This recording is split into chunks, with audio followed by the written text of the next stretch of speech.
चर्चा आपके लिए शुरुआत करेंगे और जो प्रोसेस हम स्टार्ट कर रहे हैं मैं डिटेल में आपसे बात करता हुआ जाता हूँ। इस समय आप जिस पर हैं वो है ध्यान देखना, वो प्रोसेस आपके लिए कहलाती है इंटीग्रेशन और या फिर कहलाती है इंटीग्रल कैलकुलस। इंटीग्रेशन या इंटीग्रल कैलकुलस के साथ एक अच्छी बात यह है कि मैथमेटिक्स वालों का जो सिलेबस है उसका ये एक बहुत बड़ा पार्ट फॉर्म करते हैं डिफरेंशिएशन और इंटीग्रेशन, इसलिए उनकी बहुत ज़्यादा चिंता नहीं रहती क्योंकि तो कभी ना कभी चाहे अनचाहे जाने अनजाने इंटीग्रेशन और डिफरेंशियल पढ़ना ही है और हमने जितना पढ़ाया है उन्हें से तकरीबन 10 से 20 गुना पढ़ना है। तो हम तो केवल प्रिमिटिव डिफरेंशिएशन इंटीग्रेशन ही चर्चा कर रहे हैं, तो ये तो वैसे ही उन्हें आने लगता है। तो इसलिए मैथमेटिक्स वालों से मैंने कहा उनको तो ये कि इंटीग्रल डिफरेंशियल कभी ना कभी आ ही जाएगा, उनके लिए उतनी इंपॉर्टेंस नहीं। पर्टिकुलरली अगर आप बायो से रिलेट करते हैं तो मैं बताता हूँ तो आपके लिए टॉपिक बहुत ज़्यादा इंपॉर्टेंट फिजिक्स में इसलिए हो जाता है क्योंकि ये टॉपिक आपको फिर कहीं पढ़ने को दोबारा मिलेगा नहीं। और दूसरी इससे ख़राब बात यह है कि मैं फिज़िक्स में जो आप देखेंगे नेक्स्ट ईयर तक, इस साल तो कम लेकिन नेक्स्ट ईयर तक हमारी जो लैंग्वेज है वो कैसी हो जाती है, वो हो जाती है कैलकुलस फॉर्म में।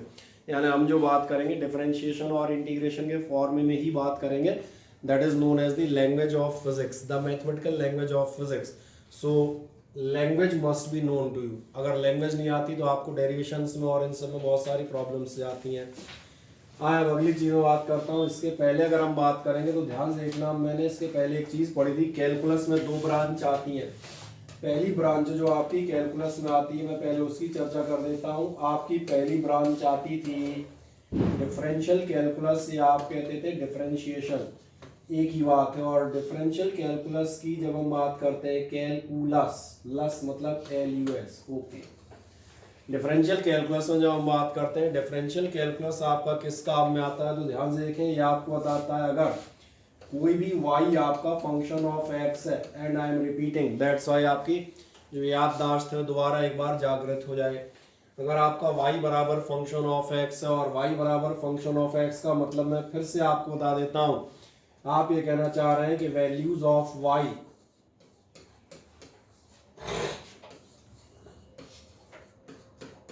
Are dependent on x। अगर आपके y की वैल्यू काय पे डिपेंडेंट है, x पर डिपेंडेंट है, तो ये नॉर्मल सी चीज़ है कि अगर आप x चेंज करेंगे तो y की वैल्यू में चेंज होगा।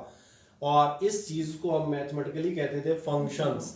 फिर हमने तमाम सारे फंक्शंस पढ़े। फॉर एग्जांपल मैं एक सबसे सिंपलेस्ट फंक्शन की बात करूंगा, the algebraic function. Algebraic function में मैं मान के चले मैं बिल्कुल सामान्य सा एक फंक्शन लेता हूँ, लीनियर फंक्शन। और अगर आप ध्यान से नाम सुनेंगे तो आपको समझ में आएगा, मैं जो नाम ले रहा हूँ ये आपके 9th-10th में सुने हुए हैं। लीनियर फंक्शन मान में कहता हूँ y is equals to 3x plus 4, the simplest one. y is equals to 3x plus 4 जब आप देख रहे हैं तो आपको बिल्कुल साफ समझ में आएगा, नंबर 1 y की जो वैल्यूज है वो x पर डिपेंडेंट है। और कैसे डिपेंडेंट है, क्योंकि मैं प्रूव कर देता हूँ जो आपने पढ़ा है। मैं कभी भी नए सिरे से नहीं पढ़ाता, मैं वहाँ से पढ़ाता हूँ जो आप पढ़ के आए हैं। अगर y is equals to 3x plus 4 है तो मैंने कहा y की वैल्यू x पे डिपेंडेंट है। हमें कैसे मालूम? आपको ऐसे मालूम है कि आपने last year graphical method of equation solve किया था। जब आप इस इक्वेशन का ग्राफ बनाते थे तो क्या आपने ध्यान नहीं दिया, आप लिखते थे x बराबर 1 2 3 एटसेट्रा, ऐसा नहीं करते थे क्या? अगर x1 लिया जाए तो y बराबर कितना आएगा, फिर आप y बराबर लिखते थे, x1 लेना जरा कितना आएगा 7, ठीक है। x2 ले लो कितना आएगा 10, ठीक है। ये मान के चलो एटसेट्रा कुछ भी। यानी if you are continuously changing the values of x, then according to the change in the values of x, the values of y will also change. That means the values of y are dependent on the x. That means y is a function of x. The simplest one function linear function. किसी ने कहा quadratic function बताओ sir, मैंने कहा sir के बताने वाली कौन सी महान बात है। क्वाड्रेटिक फंक्शन कैसे लिख दोगे, y बराबर आप लिख देंगे 3x स्क्वायर प्लस 5x और प्लस मान के चलो 6। It is a quadratic function and fortunately you have drawn the graph for it. आपने इसके लिए एक ऐसा ग्राफ ड्रॉ किया है, 2nd-3rd चैप्टर में आपको ये भी मालूम है। दूसरी मान बात इसमें भी वही है, x की जो भी वैल्यू रखोगे 1 तो y कुछ और आएगा, 2 रखोगे कुछ और आएगा। अनदर टाइप ऑफ फंक्शन आपका हो सकता है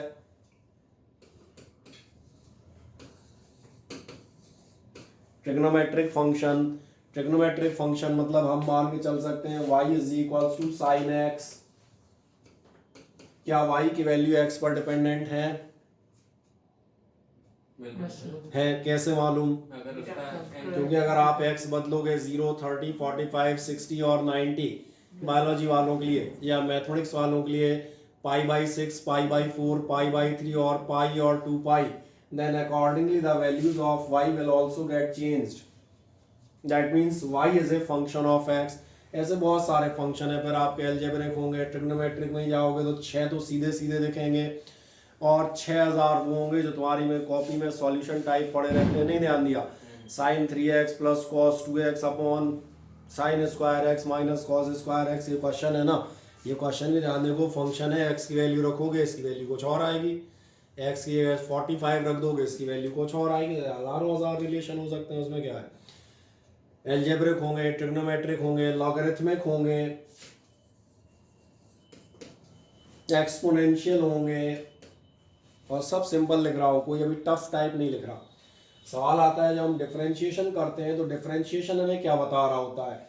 डिफरेंशिएशन ये बता रहा होता है कि अगर y की वैल्यू x पे डिपेंड करती है और x चेंज करने पर y में चेंज हो रहा है, तो सवाल ये बनता है x में चेंज करने पर y में कितना चेंज हो रहा है, और कितना चेंज हो रहा है उसका जवाब हम कैसे देते हैं?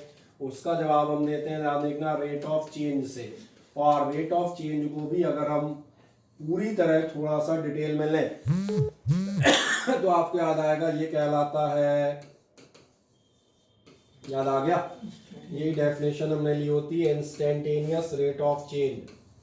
और इंस्टेंटेनियस रेट ऑफ चेंज को जो आप लिखते हैं वो आप लिखते हैं dy/dx। फिर इसके बाद एक महान काम था, ये जो dy/dx है, what will be the rate of change in y। अब y अलग अलग y होंगे तो इसके लिए हमारे पास डिफरेंशिएशन में रेडीमेड फॉर्मूले थे, जैसे sin x का cos x होता है, tan x का sec स्क्वायर x होता है, एंड सो ऑन। एक 8-10 फॉर्मूले हमने पढ़े हुए थे, ठीक है। ये हमारा एक मोटे तौर पे डिफरेंशिएशन था। भैया रेट ऑफ चेंज हमें निकालने नहीं है, मैथमेटिक्स वाला होगा तो उनको फर्स्ट प्रिंसिपल ऑफ डिफरेंशिएशन हुआ है जो हमने आपसे डिस्कस किया था, limit x tend delta x tends to 0 function of x plus delta x minus, याद आ गया इस टाइप से। तो उसके बेसिस पे मैंने कहा लिमिट कंटिन्यूटी पढ़ता हुआ मैथमेटिक्स वाला उनको डिटेल में डेराइव करता है। The derivations are not for the scope of our syllabus.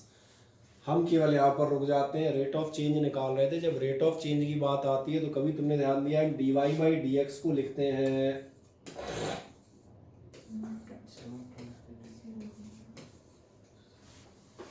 तब फिर हम लिखते हैं आपका delta y upon delta x।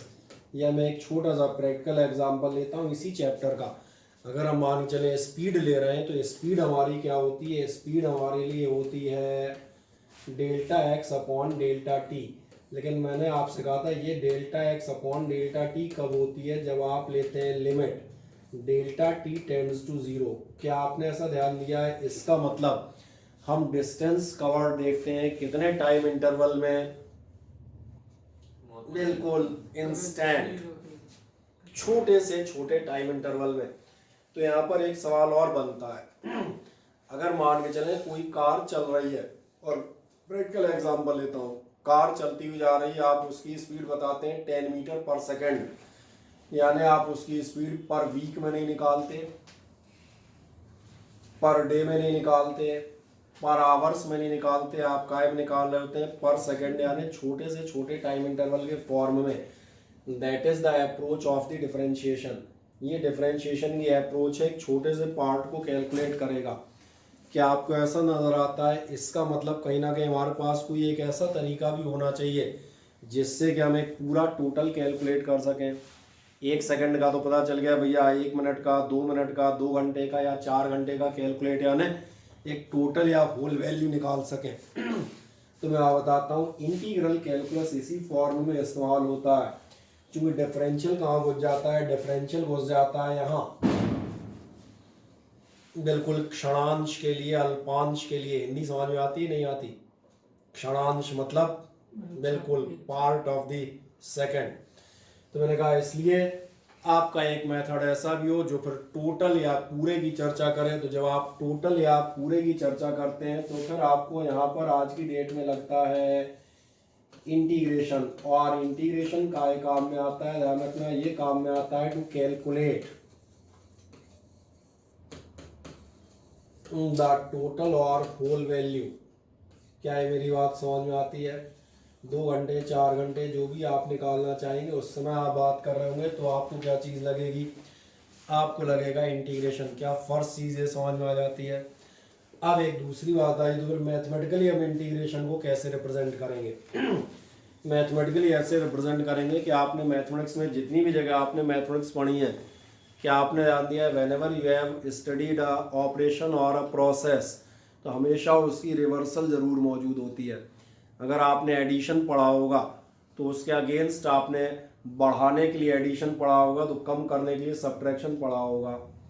अगर आपने मल्टीप्लाई करने के लिए इनटू पढ़े होंगे तो फिर डिवाइड करने के लिए आपने डिवीज़न या फ्रैक्शंस भी पढ़े होंगे। अगर आपने स्क्वायर्स पढ़े होंगे, जैसे एक सिंपल एग्जांपल ले लेते हैं, मान के चले 7 और 7 का आप कर दें स्क्वायर, कितना आ जाएगा? तो मेरा ख्याल है लौटने का भी तो रास्ता होना चाहिए। 7 से 49 पे चले गए हो तो कहीं ना कहीं कोई ना कोई लौटने का रास्ता होगा, और वो आपको मालूम है लौटने का रास्ता आपका स्क्वायर रूट है, इसमें कोई खास बात नहीं। 49 से वापस 7 पे आ जाओगे। तो ध्यान देखना, ऐसे ही डिफरेंशिएशन और इंटीग्रेशन जाने और आने के रास्तों के तौर पे आप बता सकते हैं। इसका मतलब अगर मैथमेटिकल डेफिनेशन के तौर पर कह लें तो इंटीग्रेशन क्या होता है? Integration is the reverse process of differentiation. ये रिवर्स प्रोसेस होती है आपकी किस चीज़ की? डिफरेंशिएशन। कहाँ लिखूँ? यही लिख देता हूँ, DIFF से समझ जाओगे। क्या इतनी कहानी समझ में आती है? हाँ ना? अगर इतना समझ में आता है तो क्या आपके हाथ में शीट है? बढ़िया, अगर शीट है तो एक काम करें, चलें शिवा ज़रा डिफरेंशिएशन की शुरुआत की डेफिनेशन पढ़ दें।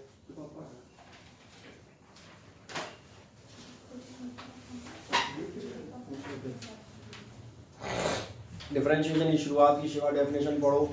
The process of integration is just the reverse of differentiation. पहली लाइन समझ में आनी चाहिए इस द, इसीलिए आराम से पढ़ा रहा हूँ एक शब्द, क्योंकि इंटीग्रेशन है, आप पहली बार पढ़ रहे हैं, बहुत आराम से पढ़ लीजिएगा, क्योंकि मैं सिर्फ फॉर्मूलों पे नहीं रहूँगा, मैं बात करूँगा इंटीग्रेशन एक कंसेप्ट की। फॉर्मूले तो मैथमेटिक्स वाला खूब पढ़ा देगा, हमें फिजिक्स में ज़रूरत पड़ेगी कंसेप्चुअल, इसलिए मैंने कहा था शीट रख लीजिएगा और एक एक सेंटेंस मज़े से डिस्कस करेंगे, क्योंकि ये साहस फिजिक्स वालों में होता है जो कंसेप्ट और इसकी बात कर सकें, ठीक है ना? फॉर्मूलों की चर्चा नहीं करें। क्या आपको दिख रहा है इंटीग्रेशन क्या होती है? रिवर्स प्रोसेस ऑफ डिफरेंशिएशन कहलाती है। मेरा अंदाज है इतना समझ में आया होगा, और आगे बढ़े। The symbol, ठीक है, सिंबल को तो देख लेंगे। और if fx is the differential coefficient of function fx with respect to x1, then by integrating fx we can get fx again. समझ में आ जाता है? ये वही प्रोसेस लिखी है जो अभी हमने यहाँ दी थी। ध्यान देखो कि अगर आप डिफरेंशिएट करके जा रहे हैं तो इंटीग्रेट करके आपको फंक्शन ऑफ एक्स वापस मिल जाएगा। जैसे अभी मैं आपको दिखाऊंगा एक फॉर्मूले से, ये जो सेंटेंस आपने पढ़ा है कि जिस डिफरेंशिएट करके गए हो तो इंटीग्रेट करके दोबारा आपको जो भी फंक्शन ऑफ एक्स था वो वापस मिल जाएगा। और आगे चलें। It is used for summation or to get the total value of a quantity. काय के लिए इस्तेमाल होता है? समेशन या टोटल वैल्यू ऑफ क्वांटिटी निकालने के लिए।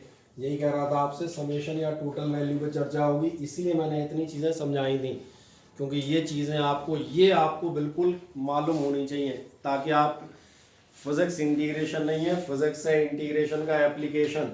और एक मज़ेदार बात है, एप्लीकेशन तभी कर पाओगे जो चीज़ मालूम होगी किस काम में आती है। समझ आ रहा है? फॉर्मूले से सवाल नहीं लगाने, उसको इस्तेमाल करना है अपनी जगह, इसलिए कुछ छोटी छोटी चीज़ें सिखाता हुआ जाऊंगा। पहली बात तो समझ में आ गई। अच्छा, इंटीग्रेशन का मतलब मालूम है किसी को? इंग्लिश वर्ड इंटीग्रेशन, अंग्रेजी बात कर रहा हूँ, फिजिक्स और मैथ्स की नहीं। अंग्रेजी में वर्ड इंटीग्रेशन, क्या कोई मुझे उसका मीनिंग बताएगा? सबको एक कर दें। एक कर देना आपने, एक वो पढ़ा होगा ना नेशनल इंटीग्रेशन, हिंदी में निबंध लिखा होगा, अंग्रेजी में ऐसे भारतीय राष्ट्रीय एकता, नहीं पढ़ा है। और नेशनल इंटीग्रेशन से हमारा क्या मीनिंग है? नेशनल इंटीग्रेशन का मतलब ये है कि अपने जो हम कहते हैं अलग अलग स्टेट बांटे गए, कोई मुझे बताएगा अलग अलग स्टेट किस आधार पर बांटे गए थे? जो अपन ने तमाम सारे स्टेट बांटे थे किस बेस पे बांटे थे? कल्चर के बेसिस पे हैं? हाँ बिल्कुल सही है, लैंग्वेज के बेस पे बांटे गए थे, सारे बांटे गए। तभी आपने ध्यान नहीं दिया, एक तमिलनाडु कहलाता है, दूसरा कर्नाटक कहलाता है। कन्नड़, तमिल, तेलुगु, मराठी, और इसलिए मुंबई जो आपने ध्यान दिया होगा, जब महाराष्ट्र और गुजरात दोनों थे तो दोनों के बीच में थी, और एक्चुअली वो दोनों का कंबाइंड थी। तो मुंबई पे सबसे ज़्यादा विवाद हुआ महाराष्ट्र में जाएगी कि गुजरात में। तो इसी बात पे इसी में चेक किया कि भैया जिस जनसंख्या में से मराठी बोलने वालों की जनसंख्या ज़्यादा है या गुजराती, एक्चुअली मराठियों की संख्या ज़्यादा निकली। That's why the Mumbai is now a part of the Maharashtra. सही कह रहा हूँ ना? तो जैसे आपने लैंग्वेज बेस पे बांटे थे, तो मैंने कहा आपके लैंग्वेजेस के बगल पे एसएमईज एंड अदर लैंग्वेजेस, तो मैं ध्यान क्या होगा, सब अलग अलग है। और इसीलिए we are divided but we are integrated. यही तो एकता है। एकता का मतलब उसके बावजूद सारी स्टेट कैसी आपस में जुड़ी हुई हैं और एक हैं। इंटीग्रेशन मतलब समझ में आ रहा होगा, इसलिए इंटीग्रेशन को हम कहते हैं समेशन। समेशन का मतलब भी वही निकलता है जो आप सिंपल भाषा में इंटीग्रेशन की बात कर रहे थे। क्या है? पहली बात समझ में आती है, एक लाइन सिंपल सी कॉपी में डालो अपनी, इंटीग्रल कैलकुलस, दो छोटी छोटी लाइनें लिख दूंगा इंटीग्रल कैलकुलस में। एक आप कर दीजिएगा, इंटीग्रेशन का मतलब होगा टू कैलकुलेट द टोटल और होल वैल्यू। इंटीग्रेशन का मतलब दिखा दीजिएगा टू कैलकुलेट द टोटल और होल वैल्यू, और ब्रैकेट में लिख दीजिएगा, क्या लिख दोगे ब्रैकेट में? Summation, to calculate the total और होल वैल्यू, और आपने ब्रैकेट में लिख दिया है समेशन। क्या इतना समझ में आता है? अब अगली चीज इसमें सेकंड पॉइंट आप बताएंगे। सेकंड पॉइंट आप क्या बताएंगे? Reversed process of differentiation. Second point बताते हैं, रिवर्स्ड प्रोसेस ऑफ डिफरेंशिएशन।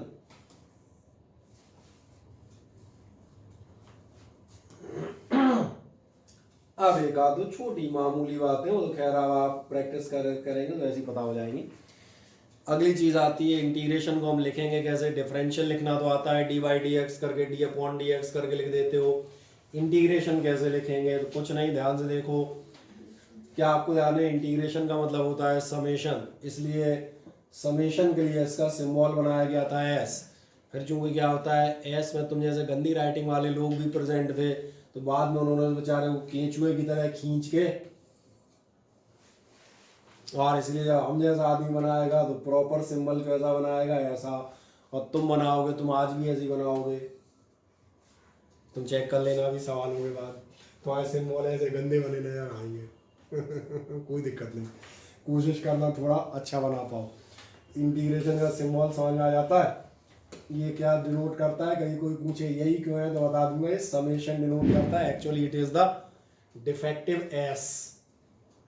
ठीक, आओ तो एक चीज दिखाता हूँ, देखो ध्यान से। जो हम कह रहे थे रिवर्स्ड प्रोसेस है, ये कैसे? बहुत सामान्य एग्जांपल देता हूँ, एक ही एग्जांपल ध्यान देखना, अपने आप समझ में आ जाएगा।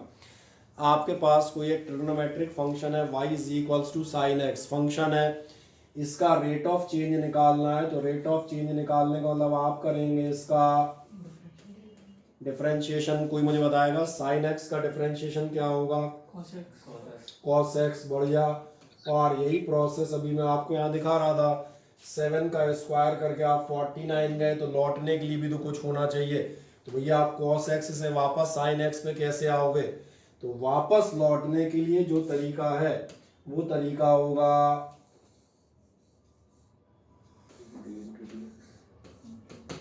यानी अगर कहा जाए cos x का इंटीग्रल कितना होगा? sin x। क्या है कंसेप्ट समझ में आ जाता है? तो इतना बना दो, इतने से तुम्हें हमेशा परमानेंट समझ में आ जाएगा, इसलिए सबसे सिंपल लिया है ना sin x वाला। ठीक है ना? इतने से बुद्धि जागृत हो जानी चाहिए, I hope so. Sine x का डिफरेंशियल कॉस एक्स है, तो कॉस एक्स का इंटीग्रेशन, पॉइंट और बड़ा रख दूं सबको दिखे, इंटीग्रेशन कितना होगा साइन एक्स।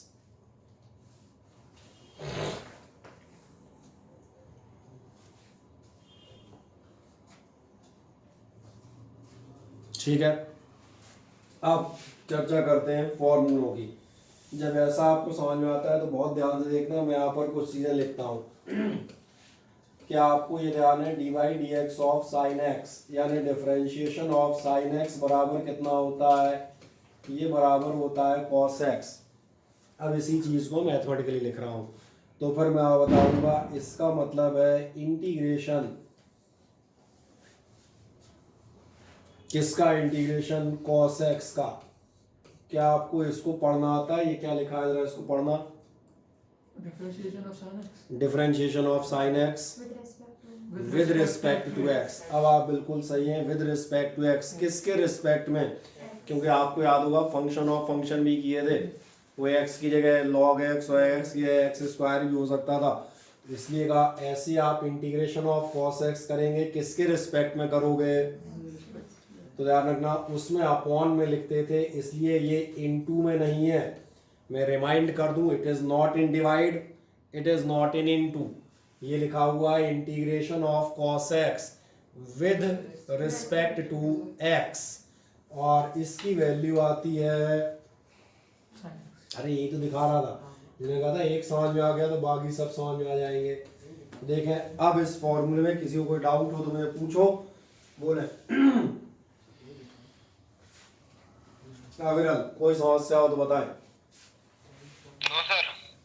इतना समझ में आ जाता है, बस इतना समझ में आ गया तो आगे भी समझ में आ जाएंगे, फिर कोई दिक्कत नहीं आएगी।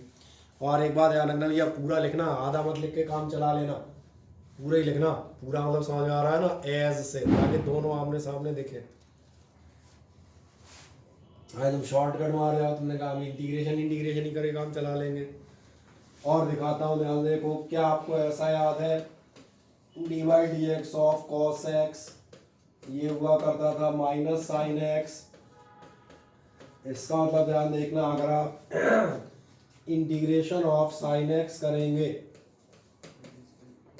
विद रिस्पेक्ट टू एक्स करेंगे तो आपको मिलेगा कॉस एक्स, और ये ध्यान होगा minus generally right hand side लिखते हैं, इसलिए ये होगा माइनस का कॉस एक्स। और एक फॉर्मूला लिखें, 4-5 लिखता हुआ जाऊंगा, कोई दिक्कत नहीं है।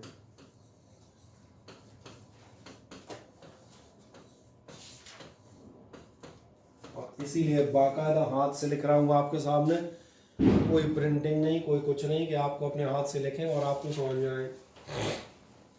Differentiation of tan x with respect to x क्या होता है, sec स्क्वायर x, इसका मतलब आपको समझ में आता है, इसका मतलब ये है कि integration of sec square x with respect to x, सीधा बता देता हूँ, लौटने का तरीका इंटीग्रेशन है, यही तो दिखा रहे थे, लौटने के लिए इंटीग्रेशन इस्तेमाल करोगे तो लौट जाओ, सोचना कहाँ पहुँचे, यहाँ आ गए, इज इक्वल्स टू आपको अपने आप दिख जाएगा, ये होगा tan x।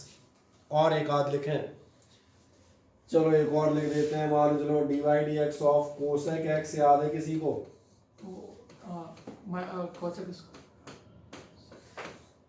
है किसी को याद नहीं है, minus cosec x cot x होता था, सही है। हाँ। और इसका मतलब integration of cosec x cot x with respect to x, ये आपका कितना आएगा, ये आपका आएगा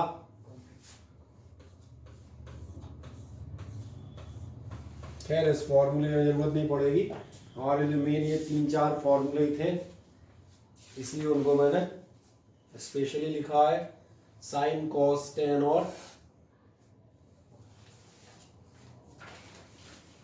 ठीक है चौथे जरूरत फिजिक्स में तो आपको बहुत कम, कभी एक आध जगह मिले तो लगे, नहीं तो मिलेगी नहीं। कोई डाउट हो गया इतना कंप्लीट, आए तो एक और फॉर्मूले में आते हैं। अब ध्यान से इधर देखिएगा, हम बात करेंगे दो छोटे छोटे खास फॉर्मूलों की जो सबसे ज़्यादा मिलेंगे, और इसीलिए मैं उनको टिक कर देता हूँ। सबसे इम्पोर्टेंट दो फॉर्मूले, आपका 99% कारोबार फिजिक्स में इनकी दम पे चल जाएगा। और ये फॉर्मूला है आपका डिफरेंशिएशन ऑफ x की पावर n होता है nx(n-1), और इसलिए ध्यान से इधर देखना, हम इसको डिफरेंशिएट नहीं करेंगे, x की पावर n ही निकालेंगे। इसकी जगह में x की पावर n या ऐसा कुछ मान लेते हैं मन में, तो n के फॉर्म में लिख देता हूँ इसको। अगर आप ध्यान देखें, अगर आप x की पावर n का इंटीग्रेशन करने जाएंगे तो x की पावर n का इंटीग्रेशन आप कंसेप्चुअली ध्यान से देखें, क्या दिख रहा है, उधर पावर -1 हो रही थी, तो अपने आप दिख जाएगा यहाँ पावर हो जाएगी, और उधर आप कर रहे थे इनटू, और इसलिए यहाँ होता है डिवाइड। एक इस फॉर्मूले को बहुत जोर से याद रखिएगा, इसलिए मैं इस पर डबल टिक करता हूँ मजे से। ये आपको याद होना ही चाहिए, इसके बिना काम नहीं चलेगा। 95% हम इसका और इसके एक अगले वाले का इस्तेमाल करेंगे।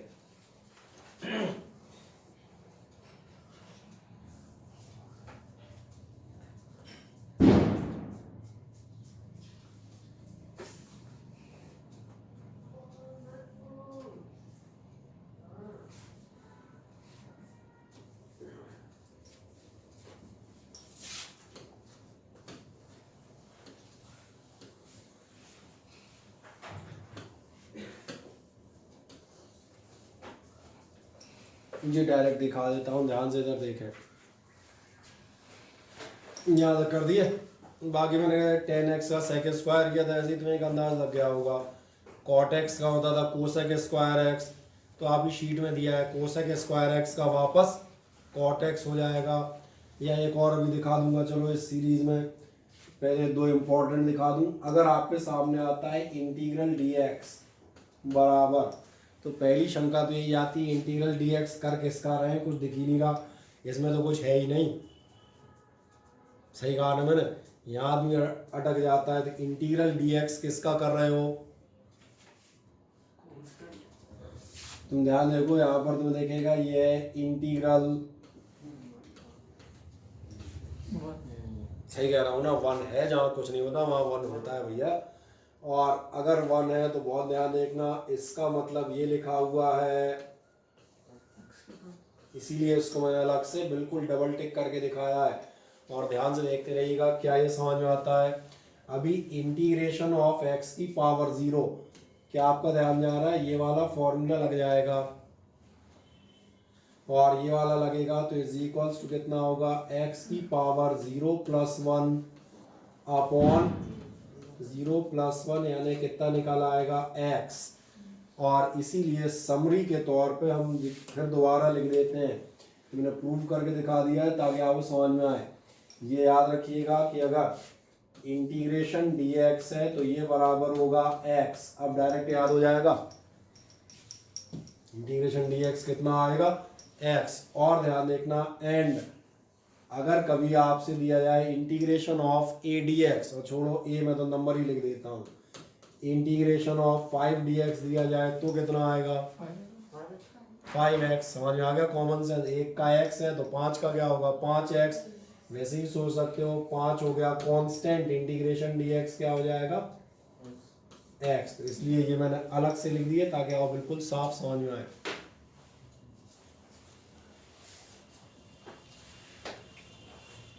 कोई डाउट हो पूछे।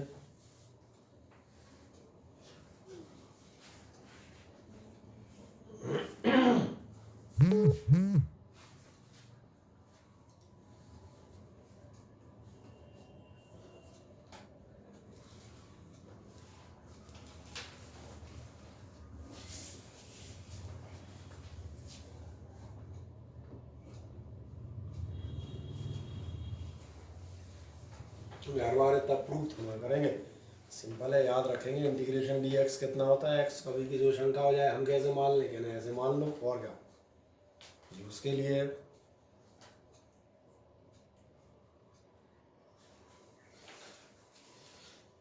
स्पेशलाइज्ड फॉर्मूला ने बता दिए, एक आध और पुराने बता देता हूँ छोटे छोटे।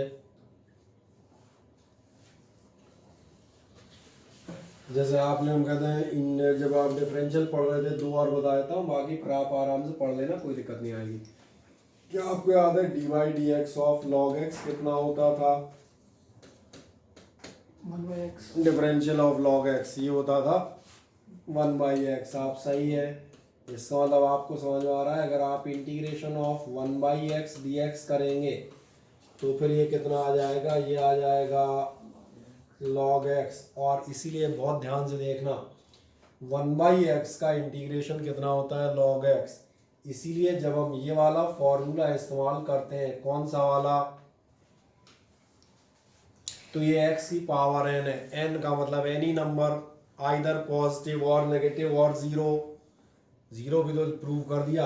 तो इस फॉर्मूले में यहाँ पर एक शर्त जोड़ दी जाती है, और क्या जोड़ दी जाती है? यहाँ जोड़ दी जाती है but n not equal to -1।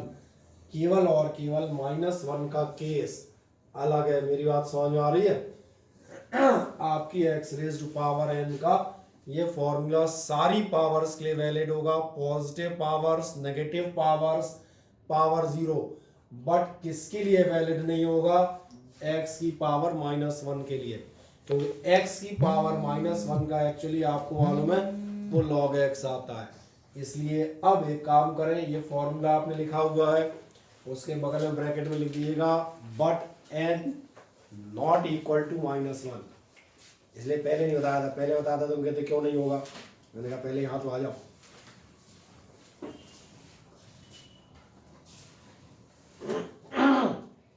क्या है, छोटी छोटी चीजें समझ में आती हैं। और एक फॉर्मूला ले लेते हैं बहुत सिंपल सा, साधारण सा। ये कौन सा नोट कर दोगे? वो उसमें x की पावर n में लिख दिया, n नॉट इक्वल टू -1। बाकी एक ही फॉर्मूला अपनी जगह दिखाई दे, dy dx log x था 1/x, तो 1/x का डिफरेंशियल क्या आएगा? log x। ठीक है, और एक आध मनोरंजन के लिए देख लेते हैं। क्या आपको ध्यान है dy dx ऑफ e की पावर x कितना होता था? dx, बिल्कुल सही कह रहे हैं। इसका मतलब क्या आपका ध्यान जाता है? उसका ये था तो इसका वो होगा, दोनों एक ही है ना, ये है ना वो है। इसलिए इंटीग्रेशन ऑफ e की power x with respect to x, बाद में पढ़ते समय बोल देंगे इंटीग्रल ex dx, वो तो तुम्हें मालूम है, उसको भी अपन d/dx ही पढ़ते हैं अपन, कौन सा उसको विद रिस्पेक्ट टू x पढ़ते हैं हर बार। वो तो खैर बोलने वाली तब जब फुर्ती में करेंगे। ex डॉट dx कितना आना चाहिए? ये आना चाहिए, ये दिख रहा होगा, इधर से उधर चले जाओ चाहे उधर से इधर चले जाओ, दोनों। बाकी फिर ध्यान से और एक आध दो चीज़ें छोटी छोटी समझाएंगे। पहले एक प्रिमिटिव आइडिया आपको लग जाता है। मेरा अंदाजा शायद 6-7 फॉर्मूले हो गए होंगे। कितने हो गए? सही है ना? एक शुरू का तो एक आपका वही था, कौन सा, sin x cos x tan x वाले।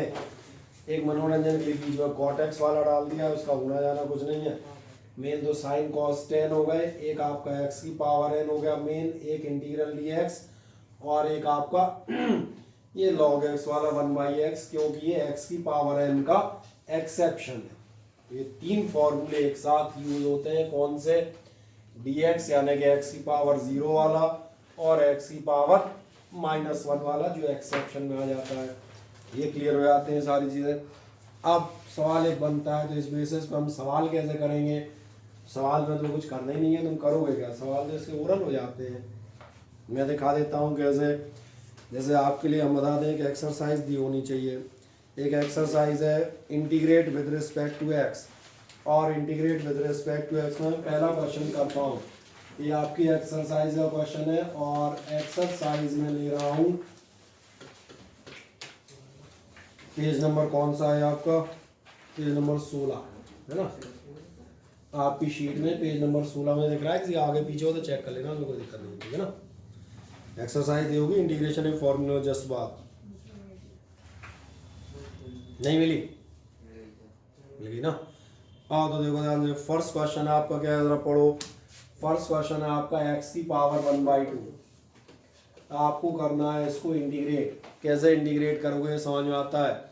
इंटीग्रेशन के लिए जो हम सिंबल स्टार्ट करेंगे, मैं आराम से लिखता हूँ इसका आंसर, बिल्कुल 10th स्टाइल बता देता हूँ। कैसे इसको स्टार्ट करोगे, आपको करना है इसे इंटीग्रेट, और किसके रिस्पेक्ट में करना है। वैसे एक लाइन से ऊपर जाएगा ही नहीं, तो जबरदस्ती अपन खींच रहे हैं। उसके बाद कितना हो जाएगा, क्या ये x की पावर n नजर आ रही है। x की पावर n का फॉर्मूला देखो, अरे नहीं फॉर्मूला देखो बेटा, हमने कहा देखो मतलब देखो।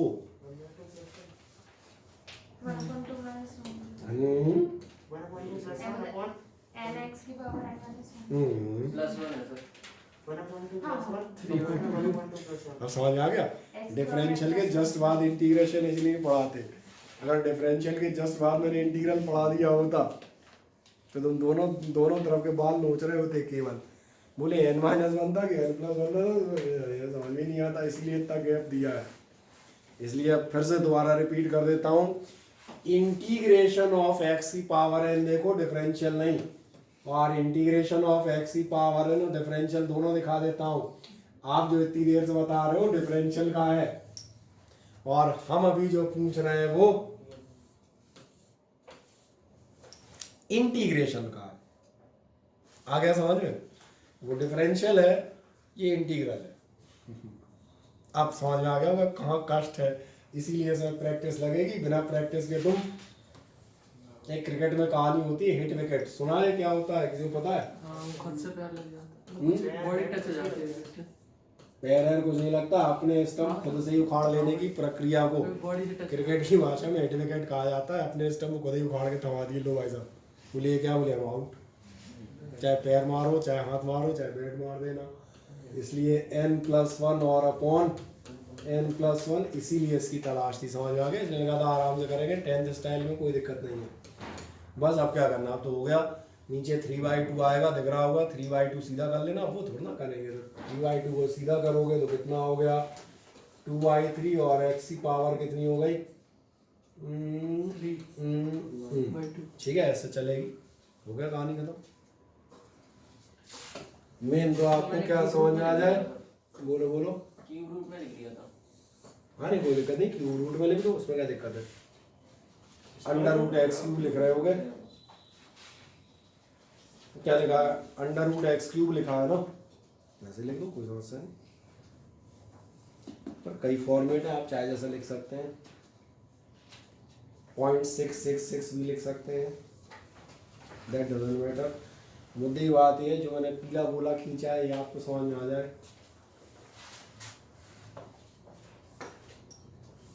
तो क्या हर आदमी समझ में आता है, कोई डाउट हो तो मुझे बताइएगा।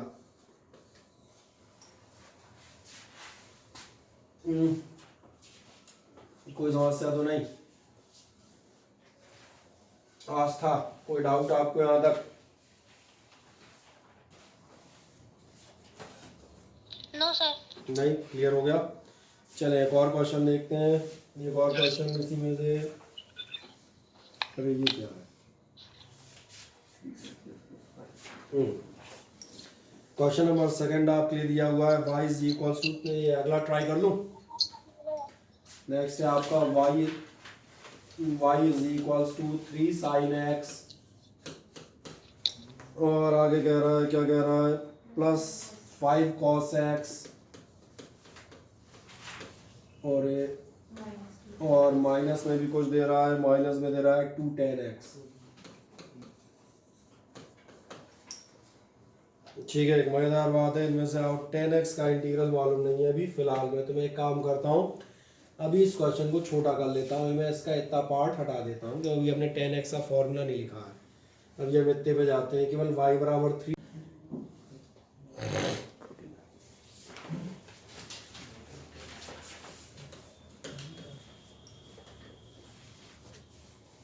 हो गया क्या आपका क्वेश्चन? हाँ ना, बताएं। अगला क्वेश्चन आपका 3rd है, x⁻10, और x⁻10 है तो ये सिंपल है। क्यों? आपको करना है integration of x raise to power 10 with respect to x, ये मत भूल जाइएगा विद रिस्पेक्ट टू एक्स। आप करेंगे एक्स की पावर एन का फॉर्मूला बताएं फुर्ती से, एक्स की power n plus one upon, अब आप सही कह रही हैं बिल्कुल, इसलिए मैं पूरा लिख देता हूँ, आगे एक आध दो क्वेश्चन कर लेंगे तब नहीं लिखेंगे, ठीक है ना, तब 10 और 1 11 मन में ही कर लेंगे। मिल गया आंसर, कितना निकल आएगा आपका कुल मिला के, ये हो जाएगा x raise to power 11 upon 11, that's all. कोई शंका?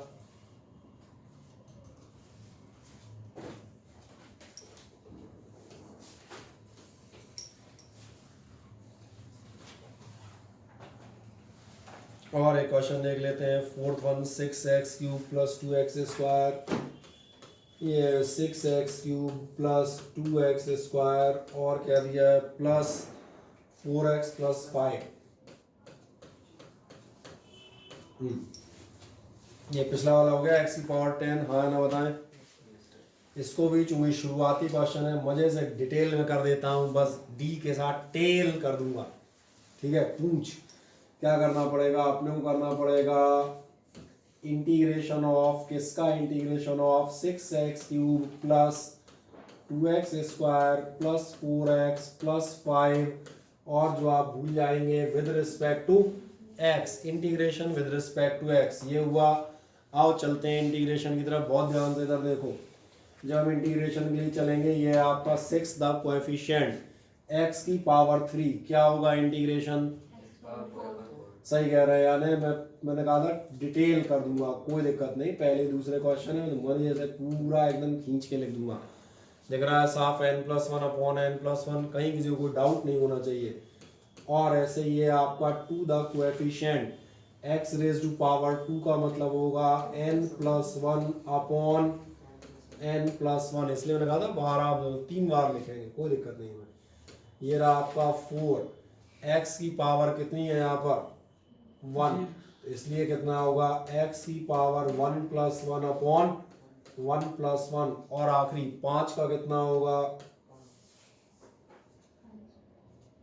0 सर, ठीक, 5 का 0 होगा, छोटी सी गड़बड़ है, 5 का 0 होता है डिफरेंशिएशन, कोई दिक्कत नहीं है, मुझे पता है इस समय डिफरेंशियल के फॉर्मूले हमेशा कंफ्यूज रहोगे।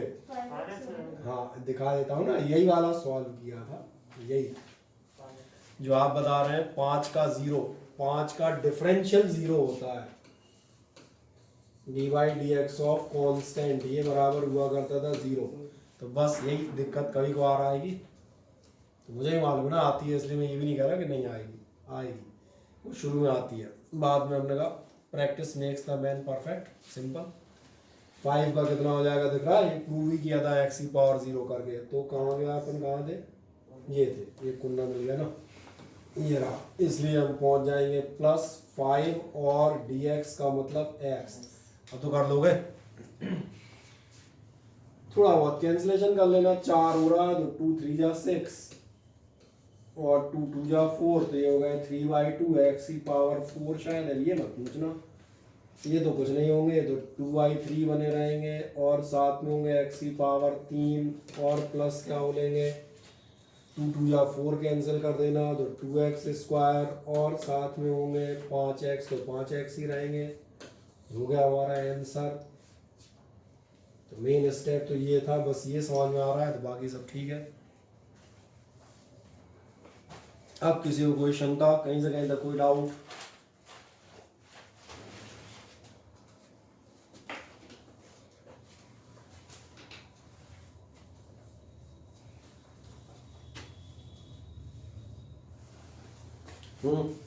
नहीं,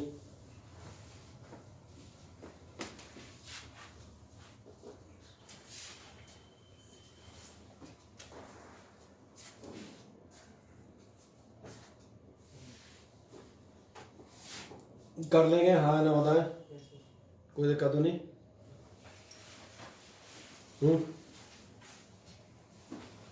बोले आरांश, क्या कंप्लीट हो गया सभी का? हाँ, तो एक क्वेश्चन आपको मैं दे देता हूँ, इसको आप घर से करके लाएंगे, यहाँ करने की जरूरत नहीं है। ये आपका है ax² + bx + c, किसी को डायरेक्ट आंसर देख के बताने की इच्छा हो रही हो तो बता दो कितना आएगा। एक मिनट, कितना कह रही हैं आप? ax³/3 प्लस बढ़िया प्लस cx, बेहतरीन। बाकी मैंने कहा आप इसको आराम से लिखा के घर पे कर सकते हैं। इन्होंने डायरेक्ट आंसर दिया है, इसका मतलब ये है कि इसको डायरेक्ट निकाला जा सकता है। ये हमें नजर आता है x⁴ का 2+1/2+1, x का 1+1/1+1 और c यानी 5 का 5x। खत्म। तो आप बिल्कुल सही हैं। आए मैं क्वेश्चन नंबर 6 पर पढ़ता हूँ, क्या हम इसे सॉल्व कर सकते हैं। क्वेश्चन नंबर 6 है हमारे लिए y = 1/x³। क्या इसको हम कर सकते हैं? हाँ या ना बताएं। कैसे? लॉग के फॉर्मूले से इसको ऊपर कर देंगे। ठीक है, इसमें लॉग का फॉर्मूला बेटा कैसे लगेगा मुझे बताओ। सर ये 1/x³ है। हाँ जब ऊपर जाएगा तो x⁻³ हो जाएगा ना। हाँ, तो इसमें लॉग नहीं लगेगा। तो लॉग कहाँ लगेगा? x⁻³ इसमें 2 का ना n लगेगा। यानी अगली बार आप लिखेंगे इंटीग्रेशन ऑफ, डायरेक्ट लिख देता हूँ x⁻³ नहीं आया समझ में? डिफरेंशियल में भी कर चुके हो, x⁻1 होता था, सीधा कर लो। और अब की बार ये जो चीज़ है इससे करो ना, ये जो आपका -3 है ये आपका हो गया n, इसलिए आपका आंसर कितना आएगा? आपका आंसर आएगा x⁻⁴ में लिख देता हूँ n+1/n+1। तो निकाल लेंगे ना, कितना आ जाएगा? x⁻⁻²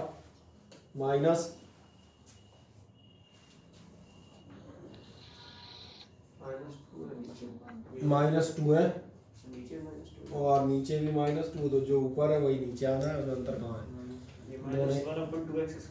हाँ, ऐसा भी आप कर सकते हैं, आप यहाँ छोड़ सकते हैं, या जो आप कह रहे हैं ये आप कह सकते हैं -1/2 और x⁻ को आपने लिख दिया ये भी आप लिख सकते हैं। ये काम देखोगे 7th क्लास का है, सही है ना? पावर्स को ऊपर नीचे करना है, आपने कहा प्लस माइनस करते रहना। 7th वाले लॉ ऑफ एक्सपोनेंट या लॉ ऑफ पावर्स आ जाते हैं, तो आप वहां भी छोड़ सकते हैं x⁻⁻2/-2, या फिर आप कह सकते हैं -1/2/x²। हाँ बिल्कुल।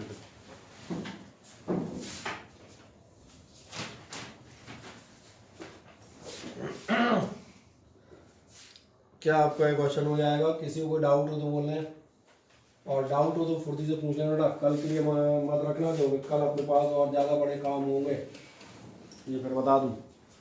क्वेश्चन नंबर 7 मैं ट्राई करता हूँ। क्वेश्चन नंबर 7 है आपके लिए √x³। क्या किसी को लगता है वो इस क्वेश्चन को सॉल्व कर सकता है? तुम ध्यान देखो, तुम्हारा पहला क्वेश्चन यही था, जो तुम्हारा सबसे पहला क्वेश्चन किया है, क्वेश्चन नंबर 1 में यही था। रूट हट जाएगा, सही कह रहे हो। हम क्या करेंगे, इसको लिखेंगे integration of x⁻³ with respect to x। बस हो गया क्वेश्चन खत्म। समझ आ गया? मैंने कहा इनडायरेक्टली ध्यान देखो, पहला क्वेश्चन यही रहा होगा, वो भी शायद अंडर रूट में ही था, कुछ भी पावर 1/2 ऐसा कुछ थी। और बस ये हो गया, कितना हो जाएगा? x⁻³ + 1 और अपॉन में भी 3/2 + 1 एंड इज इक्वल्स टू जो भी आ रहा हो।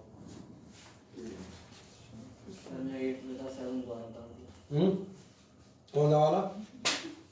8 में था 7 दोबारा उतार दिया। 8 में था 7 वाला कर दिया, समझ नहीं आया क्या कर रहा। उसने एक क्वेश्चन 2 बार पढ़ लिया। अच्छा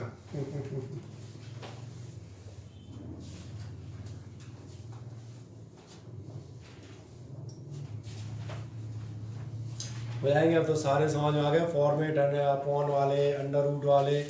आए इस क्वेश्चन को कौन ट्राई कर सकता है? अगर इसको ट्राई कर लें तो इस क्वेश्चन के होते ही आपकी सारी समझदारी विकसित हो जाएगी। और एक क्वेश्चन है √x +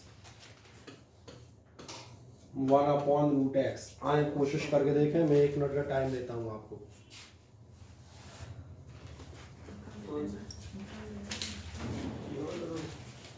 2/3 x e power 3/2 plus 2x। कोशिश करें क्या आप इसको कर सकते हैं, हाँ ना बताएं।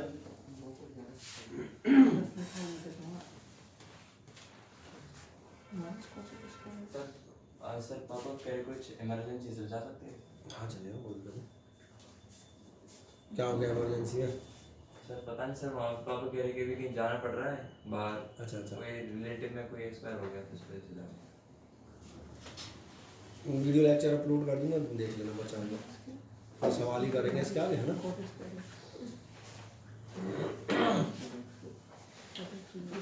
चले बाकी लोगों का क्वेश्चन हो पाएगा कि नहीं हो पाएगा? Yes sir. कितना आया आस्था? बोले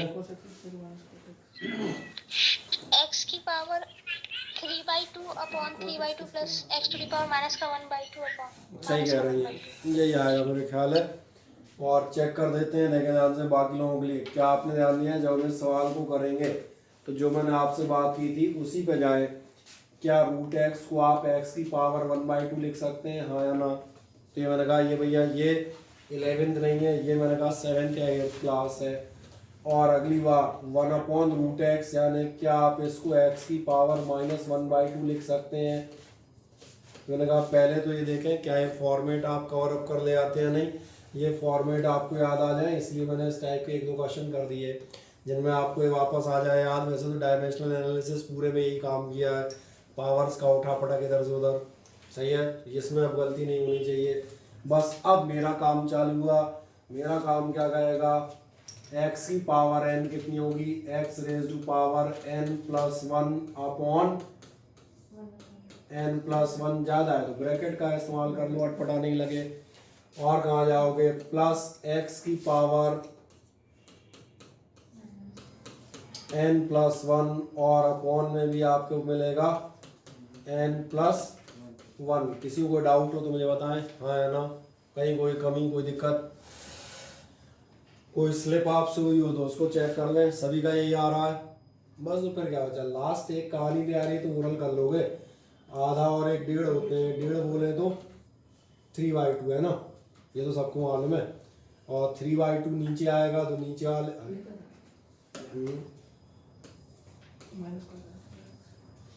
नीचे वाले को सीधा कर लो 2/3 और कितना होगा x की पावर। अब ये मत पूछना कि 3/2 का 2/3 कैसे हो गया, इसको तो बताना भी मुझे नहीं समझ में आएगा, ये मैं कैसे बताऊं। और प्लस आपका कितना हो जाएगा 1/2 का 2। ये आप जो आंसर दे रहे थे माइनस में आ रहा था, माइनस में नहीं आएगा, माइनस में कैसे निकाल दिया था? हाँ चेक करना, प्लस माइनस की कोई गड़बड़ किया आपने? अगला क्वेश्चन माइनस का ही है। अरे अगला नहीं, अब ये पर ऐसा थोड़ा ना क्वेश्चन नंबर 8वें में 11वें का आंसर लेके आओगे क्या? शायद अरे यही तो आ रहा है, इससे अगला सेम क्वेश्चन है ना, तो शायद माइनस का ही। नहीं ये थोड़ा होता है। मैंने कहा sin x का डिफरेंशियल क्या होता है, बोले sec स्क्वायर x। मैंने ये क्या कह रहा है, बोले सर tan x वाला बता रहा हूँ, तीसरा फॉर्मूला। ऐसा नहीं, sin x पूछ रहा हूँ, sin बताओ ये होगा। कोई समस्या है इसमें? सर मेरे को माइनस का गलत हो गया मेरा, लिखने में गलत हो गया, सही से करो। नहीं जो मैंने सॉल्व किया वो गलत हो गया, इसीलिए आराम से कर रहा हूँ तो तुम देखोगे एक एक स्टेप +1 भी हर सवाल में लिखता जा रहा हूँ। केवल एक आध में ऊपर वाले में +1 ओरल कर दिया था, जरा 4-5 पावर हो गया तो सब जगह +1 लिख रहा हूँ। तो इसलिए लिख रहा हूँ क्योंकि किसी को ऐसा लगे स्पीड स्लो है, धीरे कर रहे हैं, धीरे नहीं कर रहे बेटा, इसीलिए कि नए व्यक्ति हो गलतियाँ ना हो। क्या होता है शुरुआत में स्पीड मायने नहीं रखती, खूब दौड़ रहे हो टपक गए तो क्या मतलब निकला, घुटने तोड़ के वापस बाहर हो जाओगे। शुरू में आराम से, मैंने कहा स्लोली चले, accuracy first speed second. Accuracy होगी स्पीड अपने आप बन जाएगी। 10 बार ये कर लोगे तो अपने आप देख लोगे 3/2 और आधा ये ठीक है हो गया। जैसे ax² + bx + c का आपने ओरल बता दिया था, तो मैंने कहा स्पीड कहाँ से आने लगी कि आप एक्यूरेसी पे होगे तो आने लगेगी। चले अब कोई दिक्कत इसमें बोलो आदत शर्मा, तुमने सही सही लिखा, तुम गलत सलत क्यों लिख रहे हो यार? एक क्वेश्चन 2 बार लिख रहे हो, इसकी जगह वो वाला लिख रहे हो। सर हो गया सर। भांग आधा खा लेगा कि दिवाली का सीजन चल रहा है, होली तो अभी दूर है। कि एडवांस तैयारी चालू कर दी। हाँ। चलो क्वेश्चन नंबर 9 इसलिए आपके छोड़ देता हूँ। 9 क्वेश्चन जो आपके लिए छोड़ रहा हूँ वो बता देता हूँ। सेम क्वेश्चन है, वो क्वेश्चन है रूट एक्स माइनस 1/√x। इसमें अगर ध्यान देखोगे, इसमें तुम्हें 11th का इंटीग्रल में दिमाग नहीं लड़ाना है, तुम्हें दिमाग लड़ाना होगा प्लस माइनस में। वो तुम सही करना, तुम गलती करोगे 8वीं क्लास में कि प्लस माइनस का आंसर गलत निकालोगे, वरना क्वेश्चन तो यही है भैया, केवल यहाँ प्लस की जगह माइनस हो गया तो प्लस माइनस ढंग से देख लेना। इसलिए 9th अब मैं नहीं कर रहा। क्वेश्चन नंबर 10th पर मैं जाता हूँ। क्वेश्चन नंबर 10th है आपके लिए कॉट स्क्वायर एक्स। बढ़िया बेहतरीन क्वेश्चन आज का। या कॉट स्क्वायर एक्स से पहले मैं एक काम करता हूँ, पहले क्वेश्चन नंबर 11 कर देता हूँ तो आपको जल्दी समझ में आएगा। ठीक है, और क्वेश्चन नंबर 11 है आपका 10 स्क्वायर एक्स। अच्छा अब एक काम करो जरा देखना, तो आप बस 10 स्क्वायर एक्स का इंटीग्रेशन का फॉर्मूला है क्या? नहीं है ना? 10x का 10 स्क्वायर एक्स का नहीं देखो, नहीं है, नहीं है ना? पक्का नहीं है नहीं। तो क्या करें, पर फॉर्मूला ही नहीं है, ये क्या बात हुई? निकाल तो सवाल दे दिया, ऐसा थोड़ा ना होता है। tan को sin और cos में चेंज करेंगे। डिवाइड में हो जाएगा, डिवाइड में तो और खतरा है। डिवाइड का तो वैसे ही अपने को इंटीग्रेट, अपने डिवाइड के डिफरेंशियल नहीं अपने से होते, इंटीग्रल कहाँ से होंगे? है ना? तो ऐसे सवाल बिल्कुल नहीं देने चाहिए, ये बिल्कुल गैर कानूनी सवाल है, नहीं है। एक छोटा सा काम कर दे रहे, क्या ये इंटीग्रेशन ऑफ 10 स्क्वायर एक्स लिखा है? हाँ ना बताएं, अगर ये लिखा है तो क्या ये लिखा हुआ है? अब ये बात कह रहा कि हमने 10th भी सही से पास नहीं की। बस अब मुझे एक छोटी सी बात बताओ, फॉर्मूला नंबर 3 पे चले आओ, सेक स्क्वायर एक्स का इंटीग्रल बताओ। Formula number 3, sec square x का इंटीग्रल बताएं, कितना होता है? 10x दिख रहा है।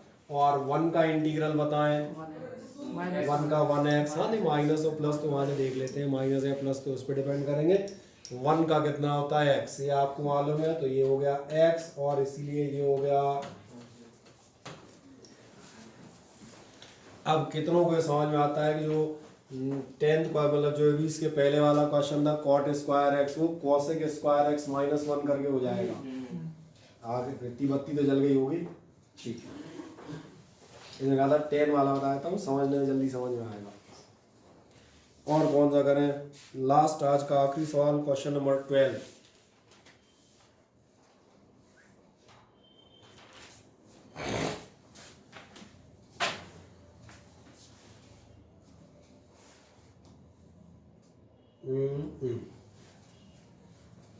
ये 10th नहीं है, 11th है, ऐसा ऐसा ध्यान रखना। वैसे तो शीट तो है तो तुम्हारे पास, उसमें क्या दिक्कत है? ठीक है, हो गया एक लाइन में। अब मैं जाता हूँ क्वेश्चन नंबर, कौन सा मैं कह रहा था? 12। क्वेश्चन नंबर 12 था 1/1 माइनस साइन एक्स। अरे ये कैसा उलझा हुआ सवाल है यार।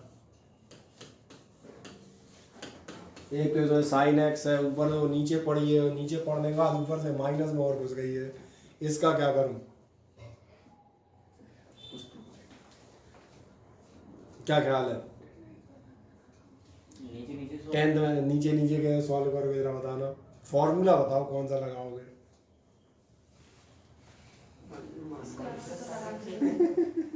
अच्छा चलो ये बताओ, 10th में ट्रिग्नोमेट्री पढ़ी थी? बिल्कुल सही कह रहे हैं आप त्रिपाठी जी, बिल्कुल सही कह रहे हैं आप। Exactly 100% accurate. यस, उसी को हम रेशनलाइजेशन कहते हैं, आपने उसको नाम दे दिया है। मैं काम करता हूँ सॉल्यूशन में, ये रेशनलाइजेशन करूँगा, अलग से नहीं करूँगा। ठीक है, मैं क्या लिखूँगा? Integration of 1/1 minus sine x dot D x, इसको मैं कर दूंगा। ठीक है, सवाल उधर जान दो, मेन तो ये आ गया ना। इज इक्वल्स टू जाएगा integration of 1/1 minus sine x. आप बिल्कुल सही है, क्योंकि ये काम हम करते थे 10th की ट्रिग्नोमेट्री में।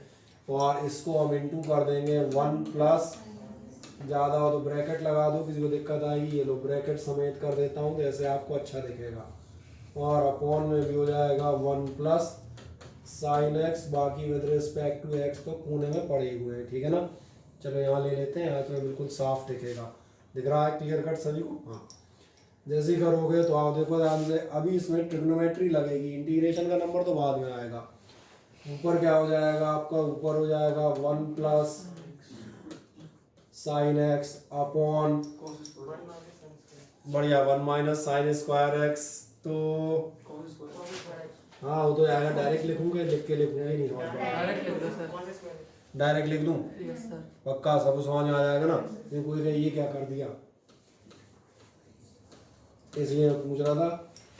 1 माइनस साइन स्क्वायर एक्स आएगा, बढ़िया। और देखो ध्यान से, बस एक छोटा सा काम और कर रहा हूँ, उसको ध्यान से देखना। मैं इसको दो पार्ट में ब्रेक कर रहा हूँ एलसीएम से। 1 अपॉन कॉस स्क्वायर एक्स जो हो जाएगा plus sine upon cos, sine upon cos में एक हो जाएगी टेन एक्स, एक फिर भी बची रहेगी, तो जो बची रहेगी वो हो जाएगी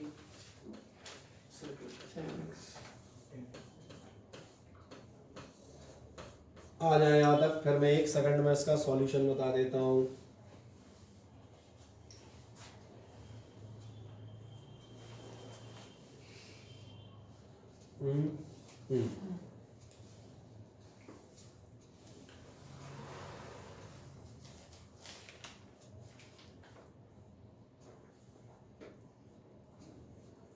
पहुंच गए यहाँ तक। ये तो कोई खास काम नहीं था, ये आपने बिल्कुल सही किया था। जब भी ऐसी चीज़ें आती हैं, अपॉन में फंस जाती हैं, तो उनका एक ही सॉल्यूशन है। और ध्यान देखना, इस तरह से हमने इस तरह के 4 सवाल निपटा लिए हैं। 4 दिख रहे हैं कौन से, 1 upon 1 minus sine x, 1 upon 1 plus sine x, 1 upon 1 minus cos x और 1 अपॉन 1 प्लस कॉस एक्स। तो ये मत कहना वो नहीं कराए, हो गए इसी में, एक सही हो जाते हैं वो। तो जैसे ही आता है, कोई पूछेगा ये सवाल कैसे सॉल्व होगा, तो मैं याद दिला देता हूँ। देखो ध्यान से, मेरा काम केवल याद दिलाना है, मैं याद दिलाता हूँ। देखो, और मेरा याद दिलाने का तरीका ये है कि आपको ये याद है dy dx ऑफ 10x बराबर sec स्क्वायर एक्स होता है। जो आपको मालूम हो बस उस पर जाएंगे। और क्या आपको ये मालूम है कि dy dx of sec x, ये sec x 10x होता है। क्या ये याद है या आप भूल गए? पढ़ा हुआ मत भूलिएगा।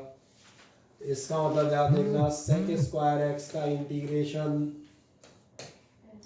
वैसे ये फॉर्मूला लिखा भी है तुमने, कोई दिक्कत नहीं, मैंने कहा लिखो को छोड़ो, पता नहीं कहाँ ऊपर चला गया होगा, उसे कौन ढूंढता घूमेगा। sec स्क्वायर एक्स का इंटीग्रेशन 10x होता है, ये मालूम चल गया। और sec x 10x का इंटीग्रेशन, ये वही तरीका है जिससे हमने आज की शुरुआत की थी। डिफरेंशियल से इधर जा सकते हो, इंटीग्रेशन से इधर लौट सकते हो। तो अगर हमें डिफरेंशियल भी तमीज से आता है तो इंटीग्रेशन आधे ज़्यादा हो जाएगा। इसलिए अब मैं क्या इसका आंसर लिख दूं? इसका आंसर कितना होगा, दिख रहा होगा, sec स्क्वायर एक्स का इंटीग्रेशन हो जाएगा 10x और sec x 10x का इंटीग्रेशन हो जाएगा, और ये हो गया हमारा आंसर। जय हिंद। अब आप इस टाइप क्वेश्चंस, मैंने कहा जो मैं कह रहा था प्रैक्टिस के लिए, 1 अपॉन 1 माइनस साइन एक्स दिया था, आप चाहें तो 1 plus sine x, 1 plus cos x, 1 minus cos x, आप 4 कर सकते हो। बुक्स आप देखेंगे तो यही मिलेंगे आपको। इसमें मैंने हर टाइप से एक ले लिया है, ठीक है ना। अब किसी को यहाँ पर कोई प्रॉब्लम हो तो मुझे बताएं। हो गए सारे?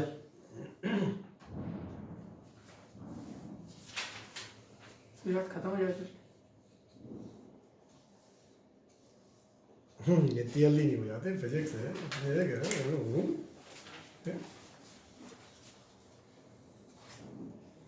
बायोलॉजी के एंटीबायोटिक थोड़ी पढ़ रहे हो। मिल गया इतना? हाँ ना बताएं। शर्मा जी हो गया? क्या टक्कर गई? नहीं सर, लास्ट ठीक। आए तो बड़ा एक लास्ट चीज़ देखते हैं। इंटीग्रेशन मेरा मानना है मोस्टली आपको समझ में आ गया। और जब इंटीग्रेशन समझ में आता है तो फिर हम एक चीज़ और पे जाते हैं, और एक बहुत ख़ास चीज़ बताएंगे जिसका हम इस्तेमाल करेंगे, और ये कहलाता है डेफिनेट इंटीग्रेशन। तो एक सिंपल हेडिंग डालिएगा, डेफिनेट इंटीग्रेशन। आ जाए, एक सामान्य से हेडिंग डाल दें, डेफिनेट इंटीग्रेशन।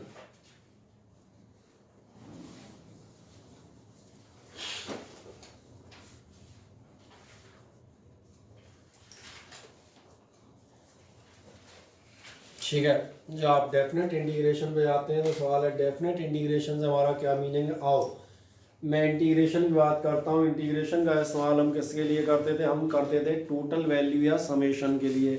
ये तो याद है, इसमें कहा था फिजिक्स है, कंसेप्ट समझ दिया ना, नहीं तो कई जगह गड़बड़ाओगे। क्या आपका ध्यान जाता है जब हम समेशन या टोटल करते हैं तो इसके दो तरीके होते हैं। एक इंडेफिनेट, जैसे सिंपल पूछा जाए इस क्लास में कितने लोग हैं तो सबका टोटल मार दो, बोले भैया दे दें, ये गिन गिना के पकड़ा दिए 12 लोग बैठे हैं, जो भी बैठे हैं तो आपने बता दिया ये क्या हो गया, ये टोटल हो गया। That is the summation, that is the integration. क्या आपने ध्यान दिया है? मैं इस इंटीग्रेशन को डिवाइड भी कर सकता हूँ। मैं आपसे पूछ सकता हूँ यहाँ से यहाँ तक कितने बैठे हैं, यहाँ से यहाँ तक कितने बैठे हैं। तो अगर मैं ये कह रहा हूँ यहाँ से यहाँ तक कितने बैठे हैं, that means it is the definite integral. ये इंटीग्रेशन आपको खास जगह करना है, इस पॉइंट से लेके इस पॉइंट के बीच में। ये दोनों पॉइंट कहलाते हैं limits of the integration. Limits का मतलब समझ में आता है, जिन खास वैल्यूज के बीच में ही आपको टोटल करना है वो आपके लिए कहलाएंगी लिमिट्स। और लिखने के तौर पे जब आप लिखेंगे तो ये लिखी जाती है अपर एंड लोअर लिमिट, वो आपको एक मिनट में समझ में आ जाएंगी। ध्यान से देखें, मैं आपसे कहता हूँ इंटीग्रेट, और बहुत सामान्य सा एक प्रश्न देता हूँ, बहुत सिंपल सा, क्योंकि अभी हमें लिमिट्स का कंसेप्ट समझ में आ जाए। मैं लिखता हूँ इंटीग्रेट, मान चलो मैं क्या ले लूँ, चलो यही ले लेता हूँ सबसे सिंपल, 6x² प्लस मान के चले 2x और प्लस मैंने मान लिया 3। तुम चाहो तो इसको ओरल इंटीग्रेट कर सकते हो, लेकिन मैं कहूँगा विद इन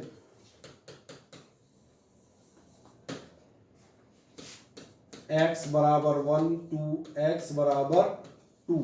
यानी ध्यान रखना, मुझे इस एक्सप्रेशन की टोटल वैल्यू चाहिए, समेशन करना है, लेकिन सारी वैल्यूज के लिए नहीं करना। मैं चाह रहा हूँ कहाँ से कहाँ तक करूँ, x बराबर 1 से लेके x बराबर 2 तक करूँ।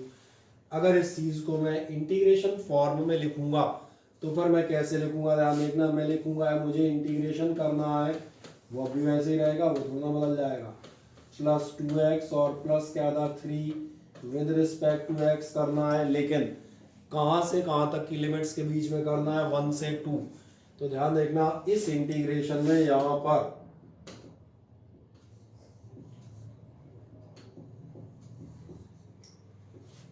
आप लिख देते हैं 1 and 2।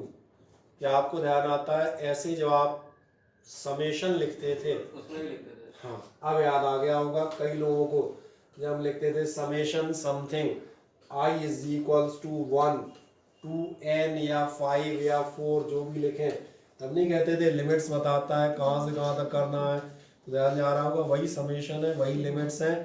लोअर और अपर लिमिट में तो ये तो बताना नहीं पड़ेगा, भैया देखो ऊपर वाली अपर लिमिट तो पता है, नीचे वाली लोअर लिमिट ख्याल नहीं कह रहा, हाँ क्या बात पता चली, नीचे वाली लिमिट लोअर लिमिट कहलाती है। लोअर और अपर समझ में आ गए होंगे, और लोअर और अपर में ये भी क्लियर हो गया होगा कि आप इंटीग्रेशन कहाँ से कहाँ तक करते हुए जा रहे हैं। ठीक, अब अगली चीज़ पे बात करते हैं। सवाल आया इस इंटीग्रेशन को आप करेंगे कैसे। तो इस इंटीग्रेशन को सॉल्व करने का जो शॉर्ट में तरीका याद रखने का, वो मैं यहाँ पे लिख देता हूँ, वो याद रखिएगा। वो लिखा जाता है upper limit minus lower limit. इसका अनर्थ मत लगा लीजिएगा, बस याद रखिएगा, ये शॉर्ट सेंटेंस हमें याद रखना है। इसका मीनिंग कुछ और ऐसा ये नहीं है कि अपर में से लोअर लिमिट 2 - 1 बराबर 1 बोले हो गया आंसर, अनर्थ मत निकाल लेना। आओ मैं पहले बात करता हूँ, आपको इंटीग्रेशन करना है। क्या आपको ये इंटीग्रेशन करना आ गया? अब यस बताएं तो फुर्ती से। 6 की पावर वो 6x की पावर 3 अपॉन 3 प्लस 2x की पावर 2 अपॉन 2 प्लस 3x। बढ़िया, इंटीग्रेशन तो वैसे ही होगा जैसे होता, अब तब भी वैसे ही होता था, अब भी ऐसे ही होगा, बस अंतर इतना है हम ये स्पेसिफाई कर देंगे ये कैसा है, डेफिनेट इंटीग्रेशन है। अच्छा अभी एक काम और हो जाएगा, थोड़ा सॉल्व भी हो जाएगा, तो उसको भी कर लो। ये कितना हो जाएगा आपका 3 2 जा 3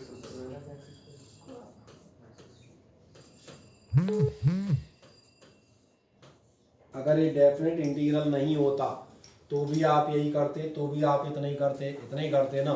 तो इतना तो कर ही लें, जितना आपको आता है उतना तो कर ही लो, लिमिट बाद में देखेंगे क्या करना है।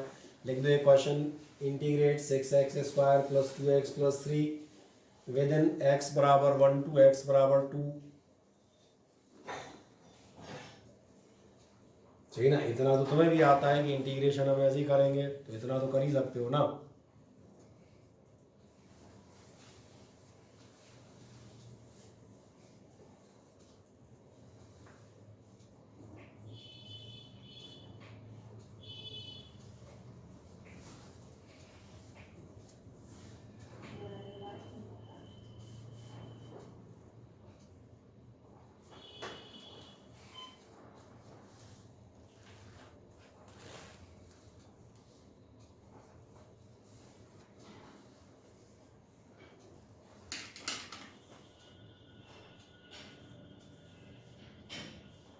कोई समस्या तो नहीं है? तो आपने ही कर दिया है ना इसमें, तो मैंने तो कुछ किया नहीं, तो आपने जो बताया वही मैं लिखता गया।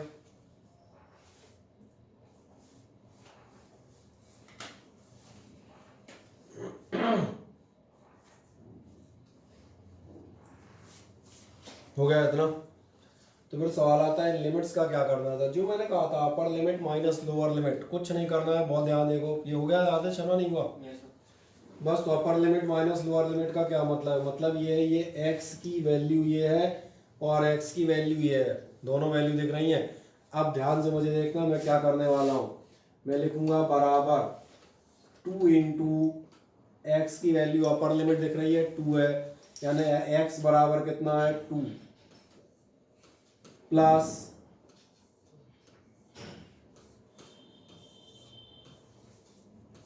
नहीं आया, क्या किया मैंने, x की अपर वैल्यू रख दी 2 और ऐसे ही x की लोअर वैल्यू रख दूंगा। लोअर वैल्यू क्या है,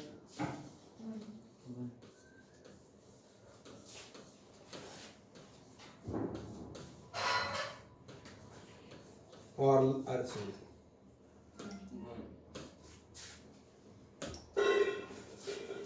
और जो आप कह रहे थे upper limit minus lower limit, वो ये हो गया। मतलब ये था x की जगह एक बार अपर रेफरेंस निकाल लो, खत्म। ये तो ओरल निकाल लोगे। कितना आएगा, 4 दूनी 8 दूनी 16, 16 और 4 20 और 6 26 ये आएंगे।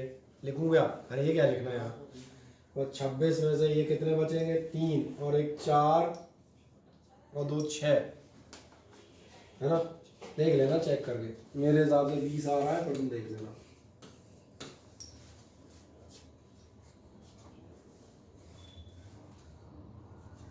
तो उसको लिख के भी कर सकते हो, वैसे उसमें लिख के करने लायक है क्या, नहीं है? समझ में आ गया होगा। डेफिनेट इंटीग्रल में क्या चीज बढ़ जाती है, कुछ नहीं बढ़ता। डेफिनेट इंटीग्रल में वैल्यू निकालना पड़ जाता है केवल, उसको आपको एवेल्यूएट करना पड़ेगा। जो भी x की वैल्यू दी होंगी 1 2 3 4 जो भी दी हो, उनको आप रख के हायर वैल्यू और लोअर वैल्यू दोनों कैलकुलेट कर लेंगे और दोनों का डिफरेंस निकाल लेंगे। इसलिए मैंने higher value lower value difference ऐसे वजनदार शब्द नहीं लिए, मैंने सिंपल में आपसे क्या कहा, आप क्या कर देंगे, बस ऐसे याद रहता है जनरली, समझ में आता है। चलो एक मजेदार इंटीग्रेशन देंगे, ये आपने कर लिया क्या, हाँ है ना। चले देखें आपकी शीट में भी मजेदार इंटीग्रेशन मैंने पूछा है या नहीं पूछा, बिल्कुल पूछा है, क्यों नहीं पूछा होगा। ये आप कर लेंगे, मेरा अंदाज है 1/√x dx, लिमिट दी है 0 to 2। करना क्या है, 1/√x आप निकाल चुके हैं। जब वैल्यू मिल जाए तो x की जगह आप एक बार 2 रखना और एक बार 0 रखना। तो ये क्वेश्चन मैं आप पे छोड़ देता हूँ। मैं आपके लिए क्वेश्चन करता हूँ, क्वेश्चन नंबर 3 R1 R2। इस वाले क्वेश्चन को हम कर देते हैं, आए देखें ध्यान से। हम 3rd कर देते हैं, चिंता नहीं करो।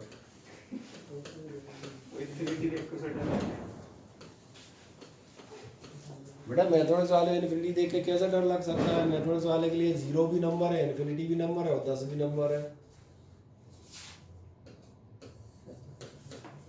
यही दिया है k q1 q2 by x² dot dx। Limit क्या दी है, लिमिट पढ़ना, R1 लिमिट दी है आपको R1 और R2, बढ़िया, ये आपका है। ये ध्यान देखें, क्या अपन इस इंटीग्रेशन को कर सकते हैं? बिल्कुल कर सकते हैं। इस इंटीग्रेशन को देखने से ही समझ में आ रहा है कि Q1 Q2 आपके कांस्टेंट है। आप याद करें 1/x², सभी के इंटीग्रेशन आप कर चुके हैं, इसलिए मैं इसको हल्का सा लंबा खींच देता हूँ। मैं इसको करता हूँ ये कि Q1 Q2 एक स्टेप बढ़ा देता हूँ ताकि आपको साफ समझ में आए। लिमिट्स का कोई यूज़ नहीं है फिलहाल, लिमिट्स तो केवल चलती रहेंगी। लिमिट्स का कोई तो सबसे लास्ट में काम आएगा, तुम तो इंटीग्रेशन पे फोकस करना। 1/x² का इंटीग्रेशन तो मालूम है कैसे करते हैं कि भूल गए, याद है ना? इसलिए मैंने पूछा, ये तो याद है। 1/x³ और ये सब कर चुके हो, कैसे करेंगे? x⁻⁻²। 1/x है। सही कह रहे हैं, आओ आराम से कर लेते हैं। मैंने कहा कोई जल्दबाजी नहीं, ठीक है? चलो थोड़ा सा बगल में करके कर देंगे। ये आपका हो जाएगा कि Q1 Q2 x⁻⁻² का मतलब आराम से कर दे रहा हूँ, कहीं कोई झंझट नहीं। कोई ये नहीं कहे कि भैया हमने जल्दी निपटा दिया। -2 + 1, बस लिमिट्स चलेंगी R1 R2, उनका कुछ नहीं करना है, वो सिर्फ लिखने के काम में आ रही है। सवाल कर लेना, बाद में एक साथ लिख देना, क्योंकि हमें अभी लिमिट का कोई काम ही नहीं है। हम पहले इंटीग्रेशन तो कर लें। बराबर कितना हो जाएगा? और इसको रबड़ बैंड बनाऊं? चलो बना लो।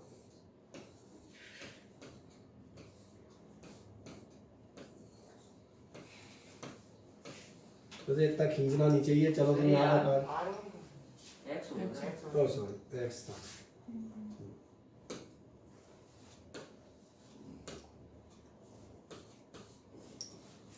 तो डायरेक्ट दिख जाता 1/x है तो और जल्दी हो जाता, लेकिन चलो हमने कहा आराम से, तो कह नहीं रहे, रबड़ बैंड बना लेता हूँ उसकी।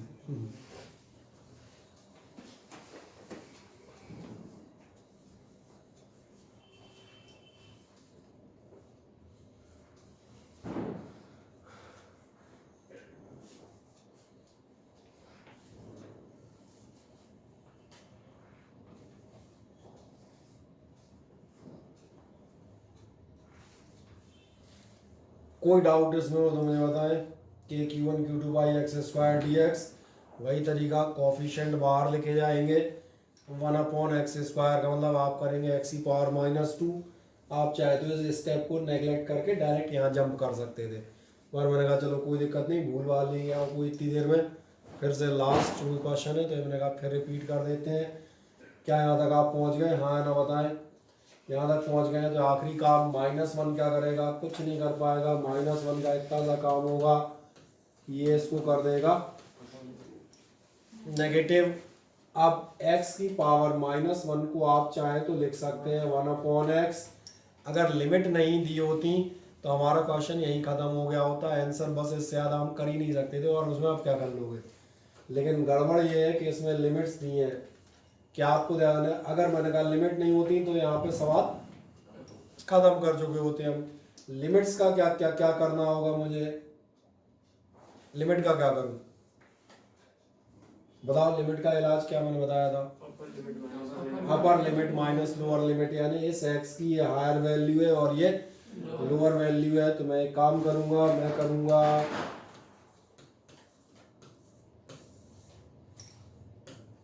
x की अपर लिमिट माइनस x की लोअर वैल्यू, और खत्म। तुम चाहे यहाँ छोड़ सकते हो, तुम चाहो तो अभी भी इसमें और इसकी बैंड बजा सकते हो।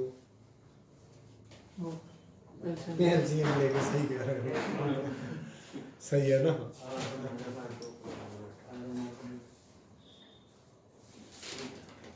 सही कहा था मैंने। तुम चाहो और अभी मनोरंजन कर सकते हो तो एंटरटेनमेंट है, एक आध स्टेप और किया जा सकता है।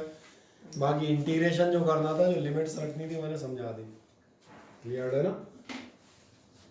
आप चाहें तो माइनस भी अंदर डाल दो। माइनस अंदर डाल दोगे तो कितना हो जाएगा? k Q1 Q2 कितने हो जाएंगे? ये हो जाएंगे R2 - R1, और अपॉन में हो जाएंगे R1 R2। खत्म। इससे ज़्यादा कुछ ना तुमसे कुछ होने वाला है ना हमसे। सही है। ये मैंने कहा इसका इंटीग्रेशन में कोई लेना देना नहीं है। इंटीग्रेशन का स्टेप जो आपको समझाना है बस वो ये है। क्योंकि इसके पहले का इंटीग्रेशन भी हम सॉल्व कर चुके हैं, केवल लिमिट रखना समझ में आ जाती है कैसे रखी जाती हैं। हो गया क्वेश्चन।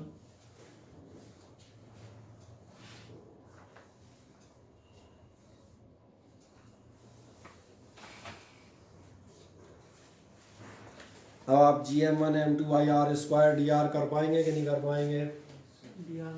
कर लेंगे।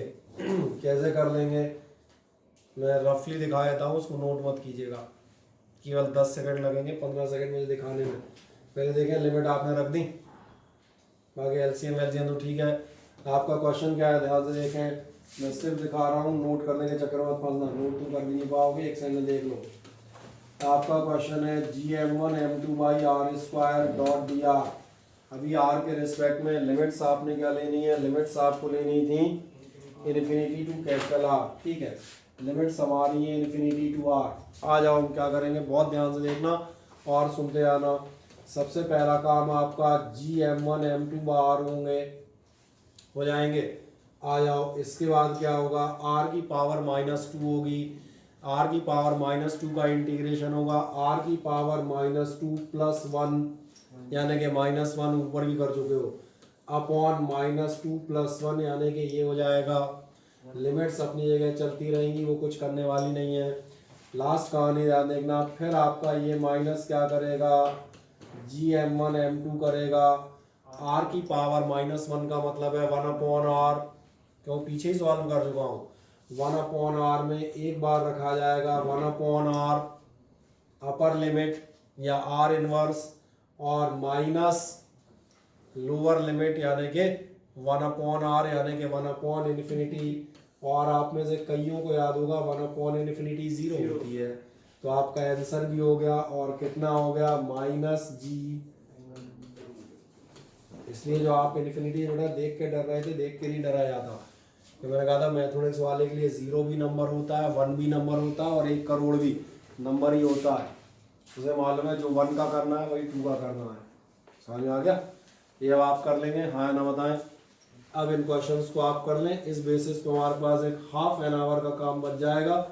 और वो ½ एन आवर का काम है हमारे लिए इक्वेशंस ऑफ मोशन का प्रूफ बाय कैलकुलस मेथड, जिससे हम मैथमेटिक्स की इस ब्रांच को इंट्रोड्यूस कर देते हैं इन फिजिक्स। बस वो अगले टर्न में हम करेंगे और एंड हो जाएगा।